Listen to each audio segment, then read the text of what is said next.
Kayo, 1, 2, 3, 4, 5, 6, 7, 8, 9, 10. Revoke. Now, na-revoke ang lisensya ninyo dahil sa demerit system. Tama? Okay. Marami na tayong natulungan ma-release ang lisensya. Revoke. Tinulungan nga ni Congressman Busita ang mga kawawang bus driver na na-revoke ang lisensya dahil sa demerits, bagay na hindi naman pala nakasulat sa batas natin. Panoorin ang video mga brothers kung paano ipinaliwanag ni Congressman Busita sa mga bus driver. Bakit? Para malinaw sa inyo. Doon sa Republic Act 10930, may lumabas na implementing rules and regulations na taliwas doon sa inuutos ng batas. Ang sabi doon sa Republic Act 10930, kapag 5 taon yung lisensya mo, wala kang violation, ang kasunod na renewal mo 10 taon. Yun yung isa. Ang pangalawang layunin ng batas na nabanggit ko, sinasabi doon, dapat maging maayos ang sistema ng LTO sa pagbibigay ng lisensya sa pamamagitan ng theoretical at practical driving test.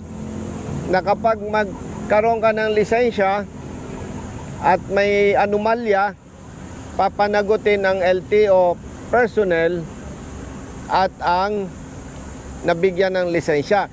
Yun lang ang tinutukoy doon. Hindi ninyo makikita sa batas na yon na nag-utos na magtakda ng demerits ang LTO, at kapag driver ka ng bus, ako ay driver ng pribadong sasakyan, kung 5 ang demerits sa akin, sa'yo ay times 2, 10. Walang sinabi doon. Wala din sinabi sa batas na kapag naka 40 demerits, automatic revoke ang lisensya. Walang inutos na ganon. Nag-submit tayo ng House Resolution sa Kongreso para maitama ito, pero hindi pa nabigyan ng oras para magkaroon ng kaukulang hearing. Sa tulong ng Executive Director ng LTO at syempre sa approval ng LTO Chief Asek Bigor Mendoza, marami na tayong natulungan na release ang lisensya. Kasi nga, walang batas na nag-uutos. Ngayon, paliwanag ko sa inyo, yung nakaupo ngayon na DOTR Secretary, Secretary Vince Dizon, wala pa siya noong lumabas ang implementing rules and regulations. Si Asek Bigor Mendoza, LTO Chief ngayon, wala pa rin siya sa posisyon nung lumabas yan. Ganon din si Attorney Greg Puwa, Executive Director. So sa parte nila, sila ay nagpapatupad lamang at tumutulong sa atin. Malinaw? Okay. Hindi ibig sabihin nito binabaraso natin ang LTO. Nagkaroon lang ng problema, mali yung implementing rules and regulations na lumabas. Kaya dapat mag-appeal tayo. Hindi natin pag-uusapan dito yung mga violation ninyo. Kasi yung violation ninyo, nagmulta na kayo eh. Tapos dodoblehan pa kayo ng parusa. Tanggal lisensya, walang hanap buhay. Mali yon. Ang pinakamali doon, hindi inutos ng batas. Hindi ko kayo tatanungin, anong violation mo? Ang tanong lang dito, na-revoke ba ang lisensya mo dahil sa demerits? Yes. Pag ganun ang sagot mo, automatic, mariresolve yung problema mo, mababalik sa iyo ang lisensya mo. Demerits ka? Ikaw? Ikaw? Ikaw? Ikaw? Demerits? Ikaw? Demerits. Kaya inilalaban natin to, walang nag-utos na batas na kapag naka 40 demerits ka, revoke, walang ganon. Yung documents nyo, papaserox natin. Babasahin ko. Kasi, meron tayong tutulungan eh. Yes ko. Dahil mali ang kanyang apila, Cancel po. talo. Babasahin ko muna yung inyong mga salaysay. 1, 2, 3, 4, 5, 6, 7, 8, 9. Ipaserox muna ninyo. Sinong walang pera pampaserox? Meron. Lahat ng hawak ninyong papel, ipaserox. Bigyan ako ng kopya, stapler. Kinuha ko muna yung papel nyo. Kasi baka mali yung atake ninyo sa apila, ma-deny. Okay? Re-reviewin ko ito. Alert kayo ng next week. Ito ang grabe, taga Pangasinan. 1 taon ka na. Pamilyado ka. Opo, sir. Ikaw. Patay na rin na. Pakawang ko lang ng Ano yung kinamatay na asawa mo? leukemia, sir. Nak. Ilang anak mo? Dalawa, sir. Dalawa? Ano hanap buhay mo ngayon? Wala, sir. Ambay. Ikaw pamasahin ka Pangasinan. 400 po. Taga saan ka? Ano, sir? Pampanga. Pampanga ka rin. Magkano pamasahe hanggang Pampanga? 241. Ikaw? Ikaw, taga saan ka?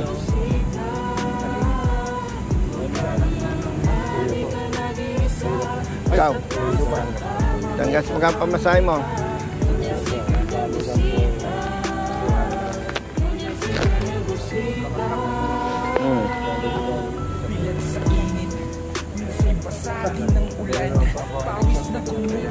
Tapos na ang eleksyon eh.